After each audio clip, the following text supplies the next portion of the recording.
I absolutely hated who I was.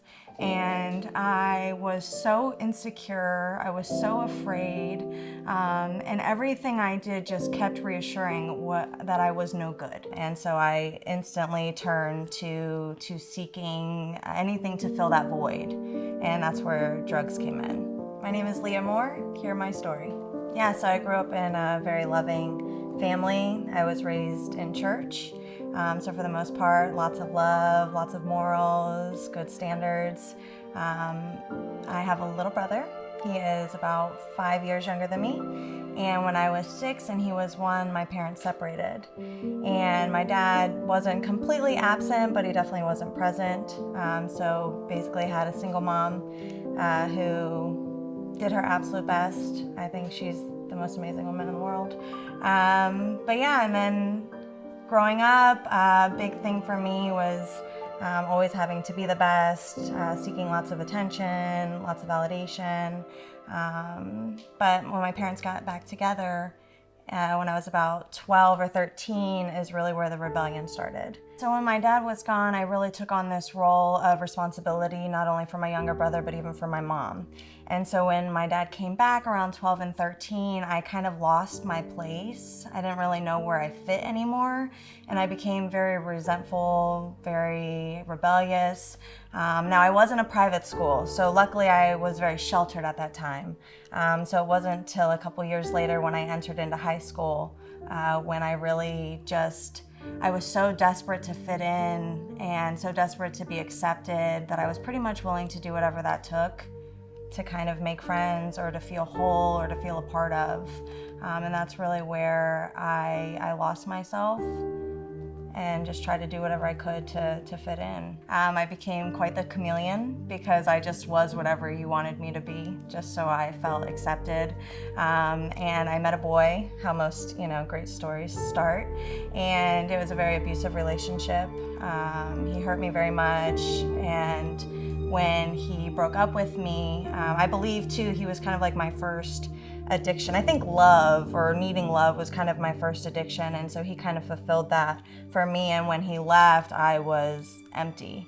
And so I instantly turned to seeking anything to fill that void, and that's where drugs came in. The number one feeling that I remember the most is not feeling good enough, just being inadequate.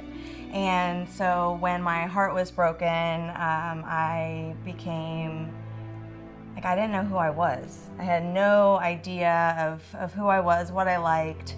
And so I was desperate. I was desperate to feel okay. And that's all I wanted, was to feel okay. And my addiction progressed very quickly. It started with the dabbling, like most people I think do start off just kind of with drinking and smoking weed and experimenting. And mine just went from 0 to 100. And within 4 to 6 years, I had completely destroyed my life. I destroyed my family. Anybody that I came in contact with, I was just a disaster. Negativity, just a giant black cloud. But the thing that I remember most is just never being okay with me. And I think too, being raised in the church, being raised with the belief in God, I had so much shame. There was so much shame and so much guilt, and that's why I couldn't face what I was going through, because I was so afraid and so ashamed. And I let that take over for a very long time. So rock bottom is definitely a series of events. If I told you all the stories, you'd think that should be a rock bottom. Well, that should be a rock bottom. Jails, institutions, overdoses, Baker Acts. I had all of those things. But what truly led me to seeking help was I kept getting kicked out of everywhere. Everyone just kept kicking me out because I was a disaster. I would steal, I would lie, I was chaotic. And so people over and over and over just kept kicking me out, and I finally went back to my parents, who my mother had been enabling and my perfect codependent mother for years. And she said, I don't want you here, you can't come here. And to finally feel like nobody wanted me. Right? I already felt terrible about myself. I already hated myself and didn't want myself, but when everybody else around me didn't want me either, it just made me realize that I have to do something different. Like, there has to be something better than this. I knew that I needed help, and I had been to treatment several times before, and I knew that I needed to go back, but I had a very different perspective this time. I was willing to surrender. And surrender is the thing that changed everything for me. Because every time before I held on to something, or I still wanted to do it my way somehow. And this time I was so desperate that I was willing to do whatever anyone told me to do. Now, the thing is, I didn't really believe in myself 100%. Like, I didn't see how I could do this. And, but what I did is I walked through that fear and I took a chance on myself. And I think that that is the greatest thing we can do, is walk through our fears, right? And give ourselves a chance. And so that's exactly what I did. I would share with my voice cracking, and I was bright red and sweating, and I didn't care because I so desperately wanted something different for myself. And I kept showing up and doing what they told me to do. And here we are 8.5 years later. I am still clean and living a life that I could have never imagined I would ever have.